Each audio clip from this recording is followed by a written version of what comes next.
Imirongo yo muri Bibiliya ivuga kumvira ababyeyi. Bana, mujye mwumvira ababyeyi banyu mu Mwami wacu, kuko ari byo bibakwiriye. Wubahe so na nyoko, iryo ni ryo tegeko rya mbere ririmo isezerano, kugira ngo ubone amahoro uramire mu isi. Abefeso 6:1-3. Bana, mwumvire ababyeyi banyu muri byose, kuko ari byo Umwami ashima. Abakolosayi 3:20. Wubahe so na nyoko kugira ngo uramire mu gihugu Uwiteka Imana yawe iguha. Kuva 20:12. Arabasubiza ati, mwanshakiraga iki? Ntimuzi yuko binkwiriye kuba mu rugo rwa Data? Ntibasobanukirwa n'iryo jambo ababwiye. Amanukana nabo ajya i Nazareti, agahora bumvira. Ibyo byose nyina abibika mu mutima we. Yesu akomeza kugwiza ubwenge, abyiruka ashimwa n'Imana n'abantu. Luka 2:49-52. Namwe basore mugandukire abakuru, mwese mukenyere kwicisha bugufi kugira ngo mukorerane, kuko Imana irwanya abibone, naho abicisha bugufi ikabahera ubuntu. Petero 1:5-5. Umvira so wakubyaye, kandi ntugahinyure nyoko ageze mu zabukuru. Imigani 23:22. Ijisho ry'useka se akanga kumvira nyina rizanogorwa n'ibikona byo mu bikombe, kandi ibyana by'ibisiga bizarimira. Imigani 30:17.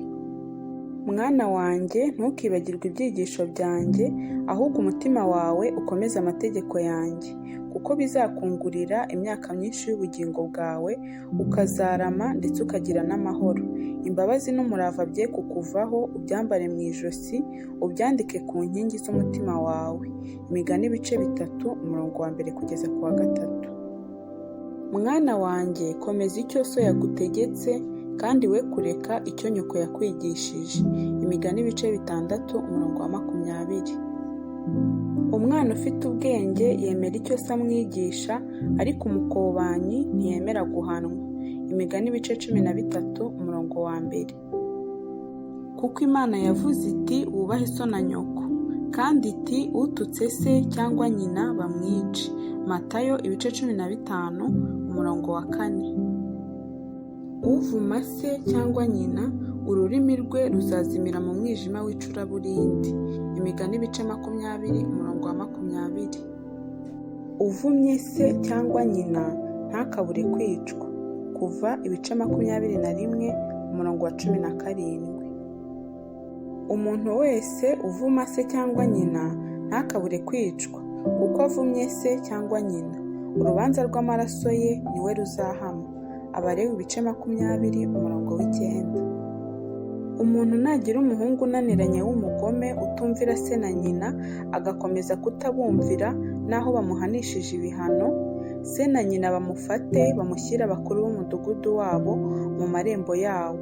Babwire abakuru b'umudugudu wabo bati, uyu mwana wacu yarananiranye kandi ni umugome, yanga kutwumvira, ni umunyangeso mbi kandi ni umusinzi. Abagabo bo mu mudugudu wabo bose bamwicisha amabuye, uko azabe ariko mukure ikibi hagati muri mwe. Abisirayeli bose bazabyumva batinye. Gutegeka kwa kabiri 21:18-21. Kandi ati, musuzugura neza itegeko ry'Imana ngo muziririze imigenzo yanyu. Kuko Mose yavuze ati, wubahe so na nyoko, kandi ati, uzatuka se cyangwa nyina bamwice. Nyamara mwebweho muravuga muti, umuntu nabwira se cyangwa nyina ati, icyo najyaga kugufashisha ni korubani, risobanurwa ngo ituro ry'Imana, muba mutakimukundiye kugifashisha se cyangwa nyina. Nuko ijambo ry'Imana mukarihindura ubusa, kugira ngo mukomeze imigenzo yanyu yababayemo akarande. Kandi hariho n'ibindi byinshi mukora nk'ibyo. Mariko 7:9-13. Nimwemera mukumvira, muzarya ibyiza byo mu gihugu. Yesaya 1:19.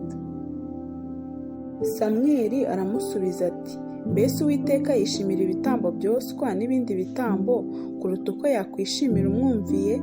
Erega kumvira kuruta ibitambo, kandi kwitonda kukaruta ibinure by'amasekurume y'intama. Samweli wa mbere ibice 15 umurongo wa 22.